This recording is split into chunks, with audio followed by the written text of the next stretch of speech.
Puka Nacua, DJ Moore, and Nico Collins all finished as top 12 fantasy football wide receivers for the first time in their careers in 2023. On average, about 3 to 4 of the top 12 fantasy wide receivers will be first-timers. Who could they be this year?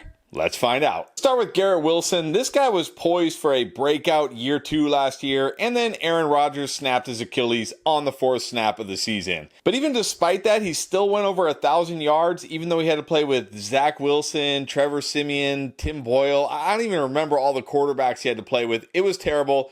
But he went over 1,000 yards, and he's now done that in each of the first 2 years of his career, even though, again, he is yet to play with a competent QB.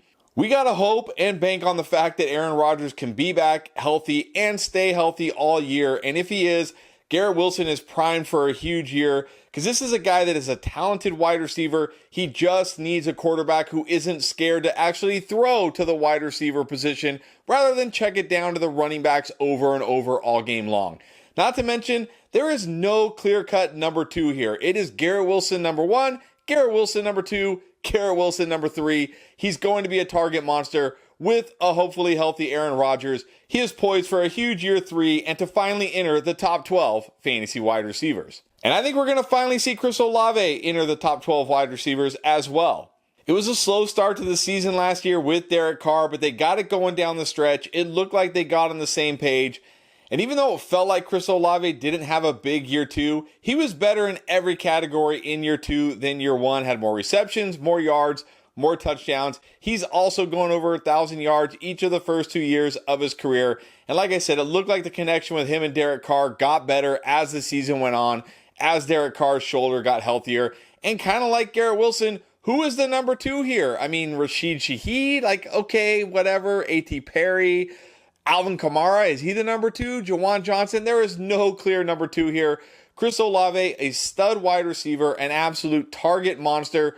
No reason to think he's not a top 12 wide receiver at year's end. Brandon Ayuk just missed being a top 12 wide receiver in 2023, finishing as a wide receiver 14, but he was tremendous most of the year, went over 1,300 yards, despite being in an offense where he has to fight for targets with George Kittle, Deebo Samuel, Christian McCaffrey. He still did this. He's a true alpha wide receiver. And I think in 2024, he asserts himself as the true alpha pass catcher in this offense. George Kittle getting older and honestly for a lot of the season didn't look that good. Deebo Samuel also getting older. I think we see Brandon Ayuk take a major leap in 2024, assert himself as the alpha pass catcher in this offense. We know Brock Purdy can support fantasy goodness. So Brandon Ayuk just missed out on being a top 12 wide receiver last year. I think he's got a great shot in 2024. Drake London, another wide receiver that was very disappointing last year, has yet to crack the top 12 fantasy wide receivers, but everything is there for him if the situation gets better. The problem has been his coaching and his quarterback play. Well, we've solved one of those. Arthur Smith is gone. Raheem Morris is in.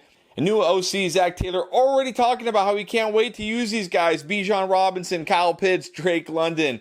He's actually going to use his best players, and Drake London is one of the Falcons' best players. I know he hasn't necessarily shown it on the football field, but let's not forget this was the top wide receiver drafted a few years ago, was a stud in college. He's a great wide receiver. He just needs a situation. All he needs now is for the Falcons to go out and get a quarterback, whether it's signing a guy like Kirk Cousins, whether it's drafting a quarterback in the draft, whatever it is, he just needs a QB upgrade, and he has the potential to break out this year and be a top 12 wide receiver.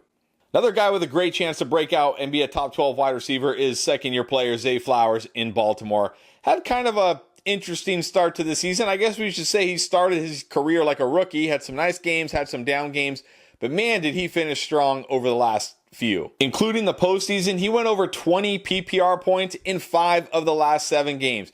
And kind of like the guys I've talked about so far, other than Brandon Ayuk, who else is he competing with here? I mean, Odell Beckham, Rashad Bateman. Sure, there's Mark Andrews, but he's a tight end. Zay Flowers, the clear number 1 target on a Lamar Jackson offense. He should only get better next year. I loved him as a prospect. He was one of the few wide receivers in last year's draft I felt could actually be a true number 1 wide receiver. Yeah, he showed some immaturity type of things in that postseason game, but look, this is fantasy football. He'll learn from it. He'll be better next year. I think Zay Flowers is primed for a huge year. Don't be shocked if he's inside the top 12 at season's end. And don't be shocked if second-year wide receiver Tank Dell is also in the top 12 wide receivers at year-end. Now, I know all these guys can't finish top 12, but I think all these guys have that kind of upside, that kind of potential. You look at Tank Dell last year in the 8 games where he played at least 60% of the snaps, he scored 20 or more PPR fantasy points in 6 of those games and 30 or more in 2 of those games. Now, I know that's a relatively small sample, but 6 games out of 8 with 20 or more PPR points, I mean, that's beyond just a top 12 wide receiver. That's an absolute league-winning wide receiver. Now, I don't expect that to continue, but you got to love the situation here. He was great with C.J. Stroud last year. C.J. Stroud was great. It's him and Nico Collins pretty much dominating the targets in this offense. I think both of these guys can feast. Nico got into the top 12 last year. Why can't Tank do it this year?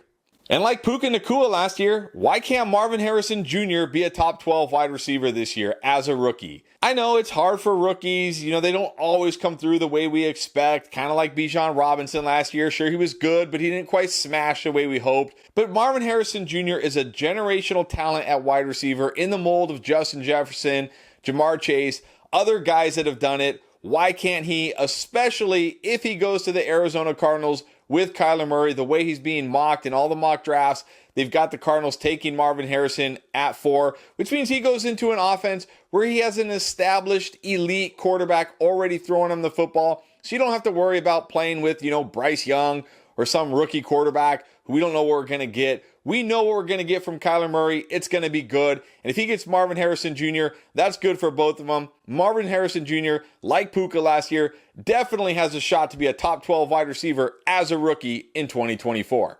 Now, don't roll your eyes, but Christian Watson has a chance to be a top 12 wide receiver in 2024 if he can actually stay healthy. So far in his career, he has only played 80% or more of the snaps in 10 games, but he scored 20 or more fantasy points in 6 of those games. Kind of like Tank Dell, that is an absurd rate to score at that level. That is talking like top 3, really, let's be honest, top 2, top 1, top wide receiver. Now, I'm not saying that's what he's going to do this year because, of course, he needs to stay healthy first and foremost, and that's been the biggest issue here. Every time this guy gets some momentum, starts looking good, he's hurt again. But we saw Jordan Love in 2023. Looks like he's definitely the guy capable of supporting fantasy wide receivers. And even though you look at this offense and you think, well, there's Jaden Reed, there's Dontavian Wicks, there's Romeo Doubs, there's Luke Musgrave, there's all this competition for targets. When you look last year, down the stretch, when Christian Watson finally got healthy again, he dominated in those couple of games before he, of course, got hurt again and missed the rest of the season, or at least the rest of the fantasy football season. Again, it comes down to one thing and one thing only. Can this guy actually stay healthy for a full 17 games? But if he does, he certainly has the potential and the upside to be a top 12 wide receiver by season's end. And look, unlike last year when people were pretty hyped up on him, people have cooled off quite a bit on him this year. You can get him kind of at a discount, and the upside is still there. And while it's always great to draft a breakout wide receiver like a Nico Collins, that's not enough to win your fantasy league. You also need to draft the breakout running backs. Well, don't worry, I got you covered. You can find out who they are right here.